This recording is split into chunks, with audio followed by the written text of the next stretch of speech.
क्या वजह समझते हैं कि तत्ता पानी जहाँ पे हम मौजूद हैं, यहाँ के लोग लोबिया की दाल और चावल बहुत ज़्यादा पसंद हैं। और मेरे यहाँ से तकरीबन 4-4.5 किलोमीटर की मुसाफत पे LOC है, जिसको सीज़ फायर लाइन भी कहा जाता है। यहाँ पे लोग कैंपिंग करते थे और बाकायदा इस पानी से नहा के तो यहाँ पे सन बाथ लेते थे। इस पानी से नहाने का ये फ़ायदा बता रहे हैं कि जिन लोगों को पट्ठों का दर्द है, हड्डियों का दर्द है, तो अगर वो इस गर्म पानी से नहाएं तो अल्लाह ताला उनको शिफा देगा। इस तरह के होटल्स मिलेंगे जहाँ पे आपको देसी मुर्गी, साग, मकई की रोटी, लस्सी और इस तरह की चीज़ें मिलेंगी जो यहाँ के लोग बहुत ज़्यादा पसंद करते हैं।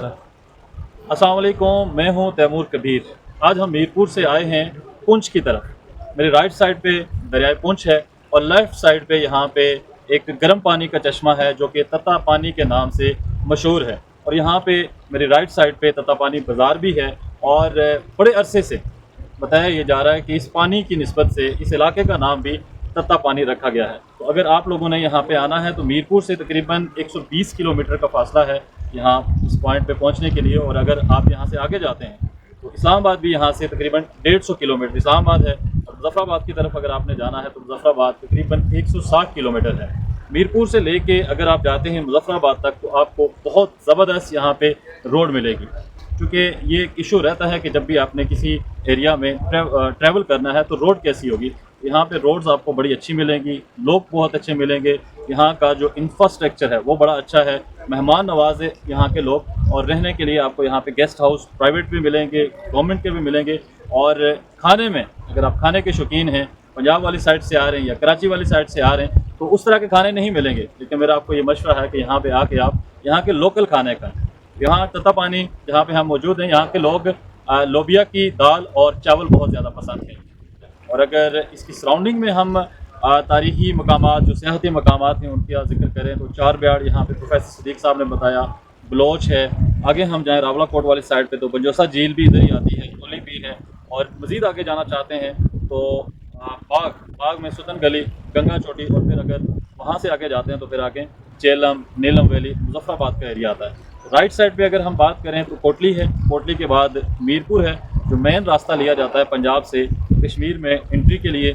मीरपुर आते हैं, मीरपुर के बाद कोटली आते हैं, फिर यहाँ से होते हुए आप हजीरा, रावला कोट, बाग और मुजफ्फराबाद, और उसी की सराउंडिंग में फिर हवेली यानी कि फारवर कोटा भी आता है। तो कश्मीर जहाँ पे भी जाएं, जिस जगह पे मैं अभी खड़ा हूँ ये गर्म पानी का चश्मा है। और बताया जा रहा है कि जिस तरह वर्ल्ड वाइड क्लाइमेट चेंज यानी कि एक तब्दीली आ रही है माहौलियाती, जिसकी वजह से हमने इस दफ़ा देखा कि उस तरह से सर्दी भी नहीं हुई और जो बाहर का मौसम है वो एक किस्म का स्किप हो गया है। तो इस पानी का जो टेम्परेचर है वो प्रोफेसर साहब ने बताया कि काफ़ी कम हो गया है। अदरवाइज़ ये बता रहे हैं कि जब आज से कुछ अर्सा पहले कराची से, मुल्तान से यानी सिंधी इलाके जो जनूबी पंजाब है वहाँ से भी लोग आते थे और कह रहे हैं कि 2-2, 3-3 दिन यहाँ पे लोग कैंपिंग करते थे और बाकायदा इस पानी से नहा के तो यहाँ पे सन बाथ लेते थे। इस पानी से नहाने का ये फ़ायदा बता रहे हैं कि जिन लोगों को पट्ठों का दर्द है, हड्डियों का दर्द है, तो अगर वो इस गर्म पानी से नहाएं तो अल्लाह ताला उनको शिफा देगा। तो इस चश्मे का बाकायदा मैं आपको नज़ारा भी करवाता हूँ। 2 जगहों से पानी निकल रहा है, एक मेरी लेफ़्ट साइड से पानी निकल रहा है और एक थोड़ा ऊपर से पानी निकल रहा है। लेकिन जो सूरत हाल यहाँ पे है, जिस तरह हम मुख्तलिफ़ इलाकों में जाते हैं देखते हैं कि हम लोग ख्याल नहीं रखते अपने जितने भी तारीख़ी मकामात हैं, जो जगहें जिनकी वजह से हमारी पहचान है। लोगों को मशवरा यह है कि जब भी जहाँ पे भी जाएं, मकामी लोगों की भी ये ज़िम्मेदारी बनती है कि यहाँ पे सफाई सुथराई का ख्याल रखें। और अगर आप इन एरियाज़ में आते हैं, एक तो यहाँ का जो सबसे अच्छी चीज़ है कि मेहमान नवाज लोग हैं, लोग बड़ी अच्छी एक्सेप्टेंस देंगे आपको, आपका ख्याल रखेंगे। रहने के लिए रिहाइश के बेहतरीन बंदोबस्त हैं और खाने में यहाँ आपको देसी खाने मिलेंगे। और कई जगहों पे आप जाएंगे कि आपको इस तरह के होटल्स मिलेंगे जहाँ पे आपको देसी मुर्गी, साग, मकई की रोटी, लस्सी और इस तरह की चीज़ें मिलेंगी जो यहाँ के लोग बहुत ज़्यादा पसंद करते हैं। इस वक्त मैं मौजूद हूँ तत्ता पानी।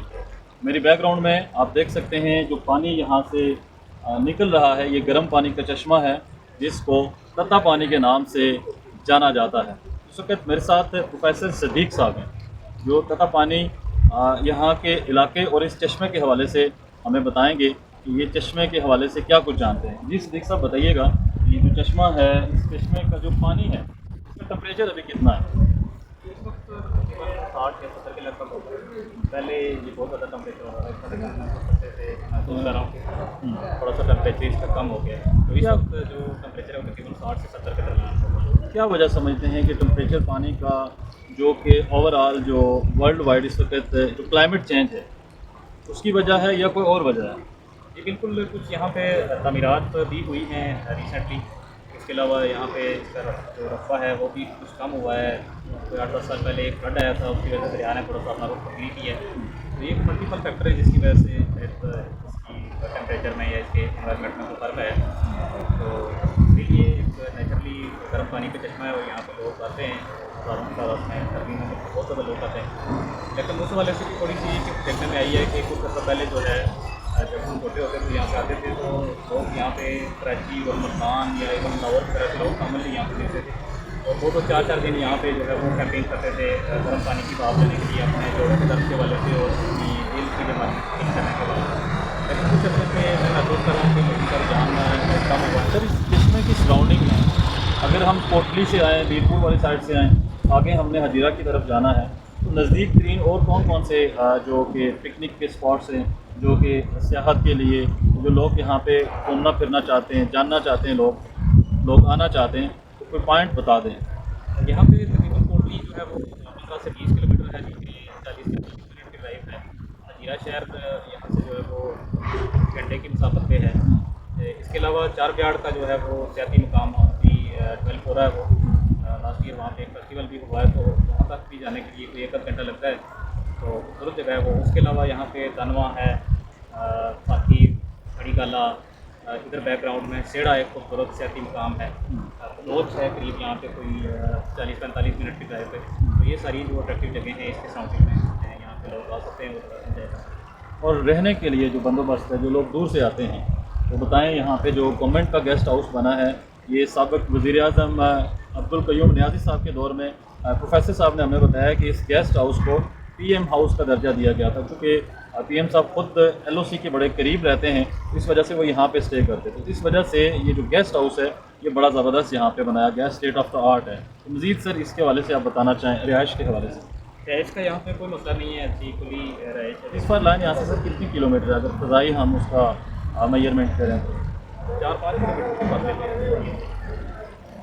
मेरी लेफ़्ट साइड पे कता पानी यानी कि पानी, गर्म पानी का चश्मा है, और राइट साइड पे दरियाए पूंछ है। और मेरे यहाँ से तकरीबन 4-4.5 किलोमीटर की मुसाफत पे एलओसी है, जिसको सीज़फायर लाइन भी कहा जाता है। और ये जो बाढ़ है पाकिस्तान में तकरीबन 2005-06 में ये बाढ़ लगाई गई, जिसमें जो आज़ाद कश्मीर और मकबूजा कश्मीर का इलाका है उसके दरमियान एक दीवार खड़ी कर दी गई है। अदरवाइज़ उससे पहले लोग इधर के उधर और उधर के इधर उनकी आमदोरफ्त रहती थी, लेकिन उसके बाद हमने देखा कि ये सिलसिला रुक गया है और चंद एक पॉइंट्स बनाए गए हैं जहाँ से आप कश्मीर में इंटर हो सकते हैं, लेकिन उसके लिए भी अभी सफरी पाबंदियाँ हैं। क्या पता ये पाबंदियाँ कब तक खुलती हैं। यहाँ के लोग बहुत ज़्यादा बेताब हैं।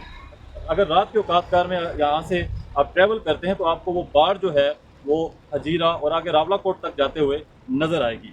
ये दोनों जो साइड्स हैं ये कश्मीर की हैं, इधर भी कश्मीरी हैं और उधर भी कश्मीरी हैं, लेकिन यहाँ पे जहाँ पे हम खड़े हैं यहाँ पे पाकिस्तानी अफवाज हैं और दूसरी तरफ अगर देखा जाए तो इंडियन अफवाज बैठी हुई हैं जो कि कश्मीरी। यहाँ पे बेशुमार लोग ऐसे हैं कि किसी का भाई उस साइड पे है, किसी का बाप उस साइड पे है, कई रिश्तेदार उधर हैं, उनके कई रिश्तेदार इधर हैं, लेकिन इन दोनों के दरमियान अगर कोई दरार है तो वो ये बाढ़ है सीज़फायर लाइन की, कि जो तकसीम है इंसानों की तकसीम, उसने इन लोगों को महदूद कर दिया है कि जो रिश्तेदार हैं, जो बहन भाई हैं, वो भी आपस में नहीं मिल सकते। तो जब भी आप यहाँ पे आएंगे तो जो आप थोड़े से इमोशनल हो जाएंगे, यहाँ पे जो इधर की आबादी है या उधर की आबादी या उस बाढ़ को आप देखेंगे। तो इजाज़त दीजिए, अल्लाह हाफ़िज़।